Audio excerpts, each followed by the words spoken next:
Muy buenas a todos. En este vídeo vamos a hablar de cómo determinar la espontaneidad de un proceso redox, ¿vale? Como bien sabemos, la espontaneidad de un proceso redox se determina a partir de la energía libre de Gibbs, ¿vale? Lo que es delta de G, la variación de la energía libre de Gibbs, ¿vale? De tal forma que cuando la energía libre de Gibbs era negativa, es decir, su valor era menor que cero, el proceso se consideraba como espontáneo. Pues bien, esta energía libre de Gibbs la podemos relacionar con el potencial de nuestro proceso a través de la expresión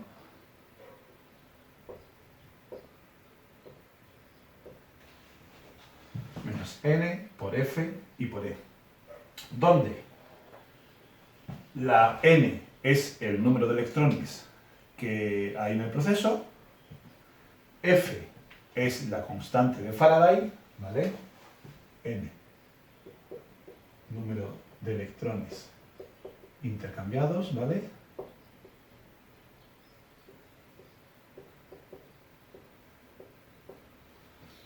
F es la constante de Faraday, que es aproximadamente 96.500 coulombios, ¿vale? Estos 96.500 coulombios es la carga de un mol de electrones, ¿vale? Un mol de electrones tiene una carga de aproximadamente 96.500 coulombios. Y por último, E, pues sería el potencial del proceso.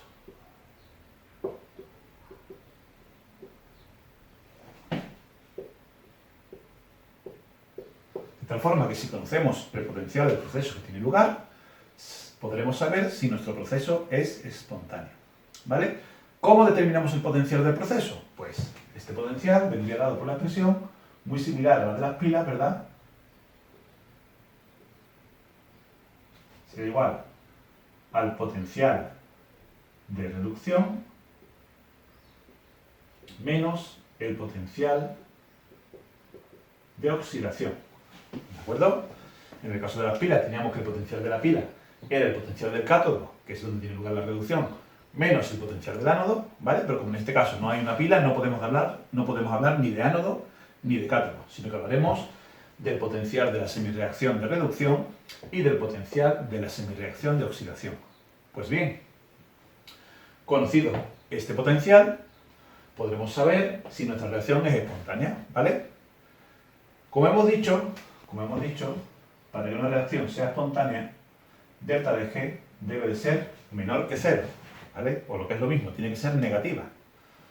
Para que sea negativa, si tenemos en cuenta que la n es un valor positivo, la f, la constante de Faraday, también es un valor positivo, pues si la e sub 0 también es positiva, tendríamos que menos por más sería menos, de tal forma que cuando el potencial del proceso sea positivo, ¿vale?, nuestra reacción será espontánea. Por tanto, delta de G será negativo cuando el potencial del proceso sea mayor que cero, positivo, y será un proceso espontáneo. ¿De acuerdo? Esto en primer lugar, ¿vale? Si el caso es el contrario, si la energía libre de Gibbs es mayor que cero, ¿vale?, es positiva, pues eso ocurrirá cuando, si la n es positiva y la f es positiva, para que sea positiva la única opción que tenemos es que el potencial del proceso sea negativo, y en tal caso el proceso será no espontáneo, ¿vale? Será no espontáneo. ¿Qué pasará cuando la variación de la energía libre de Gibbs sea exactamente igual a cero? Pues lógicamente que el potencial del proceso también será igual a cero y nos encontraremos en una situación de equilibrio, ¿vale? Estaríamos en un equilibrio. Por tanto, en definitiva, para que un proceso sea espontáneo, la variación del potencial O sea, el potencial del proceso tiene que ser positivo, ¿vale? Y en ese caso, mi proceso será espontáneo. Ya que, como hemos dicho, el potencial del proceso se relaciona con la energía libre de Gibbs a través de esta expresión de aquí. Pues bien, una vez que hemos visto la teoría, vamos a aplicarlo a un ejercicio.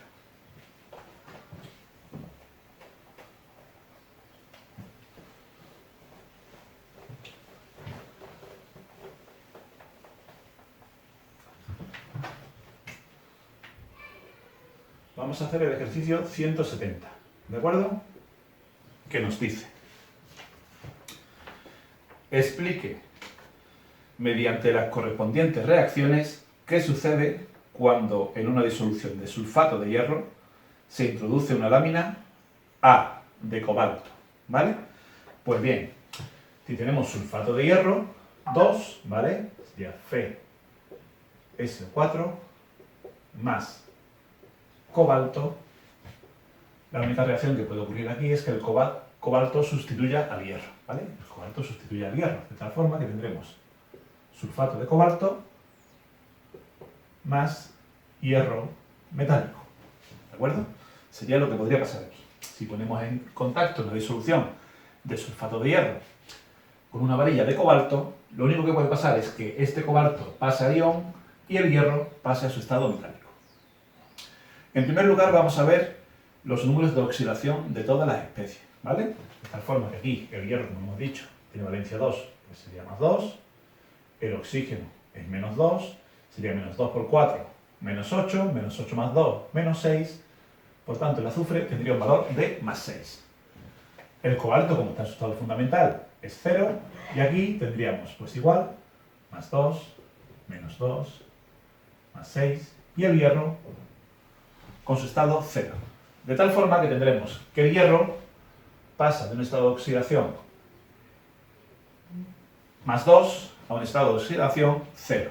Es decir, que está reduciendo su número de oxidación. Y por tanto, esa será la semirreacción de reducción.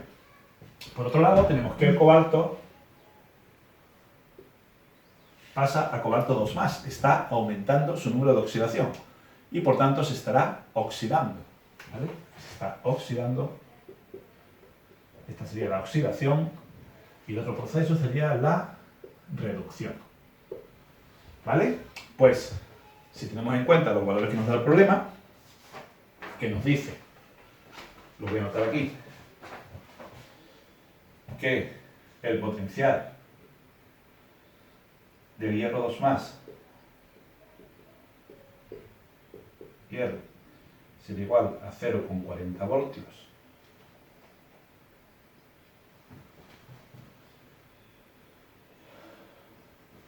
El potencial del cobalto 2+ a cobalto es de menos 0,28 voltios y que el del zinc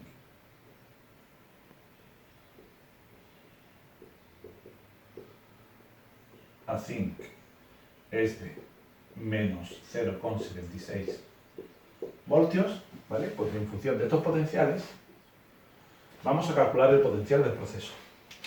Una cosita que no he comentado antes es que decimos, bueno, ¿y cómo sabes que el cobalto pasa a cobalto 2? Podría haber pasado también a cobalto 3. ¿Cómo te decides por el cobalto 2? Pues sencillamente fijándonos en los datos que nos dan. Como me dan el potencial del cobalto a cobalto 2, está claro que este cobalto va a pasar a cobalto más 2. ¿De acuerdo? Pues bien, usando estos potenciales y esta expresión de aquí, tendríamos que el potencial del proceso, ¿vale?, sería igual al potencial de reducción, que sería, en este caso, la reducción sería la del hierro, ¿vale? El potencial de reducción sería 0,40, menos el potencial de oxidación, que sería el del cobalto, que sería menos 0,28. ¿De acuerdo? O es lo mismo, menos por menos, más. Y esto nos daría 0,68 voltios, que como podemos ver claramente es un valor mayor que 0. Pues nuestra respuesta sería, ¿vale?, a la pregunta que nos hace, que es ¿Qué sucede cuando en una disolución de sulfato de hierro se introduce una lámina de cobalto? Pues nuestra respuesta sería que la lámina de cobalto se va disolviendo y se va formando hierro metálico. ¿De acuerdo? La barra de cobalto se va disolviendo y se va depositando en su superficie una capa de hierro metálico. ¿De acuerdo? ¿Por qué? Porque este proceso, al ser su potencial mayor que cero, nos indica que la variación de la energía libre de Gibbs será menor que cero y por tanto la reacción será espontánea tal y como lo hemos escrito. ¿De acuerdo? Una forma de redactarlo, ¿vale? Si queréis, sería, vais dando pausas si lo queréis copiar, ¿vale? Sería, puesto que el potencial es positivo, teniendo en cuenta la ecuación que relaciona la variación de la energía libre de Gibbs con el potencial de la pila, este proceso será espontáneo, ya que al ser positivo el potencial, la energía libre de Gibbs será negativa y es la condición de espontaneidad. Por tanto, la barra de cobalto se irá disolviendo y el hierro se irá depositando en su superficie como hierro metálico. ¿De acuerdo? Esta sería una forma de redactarla.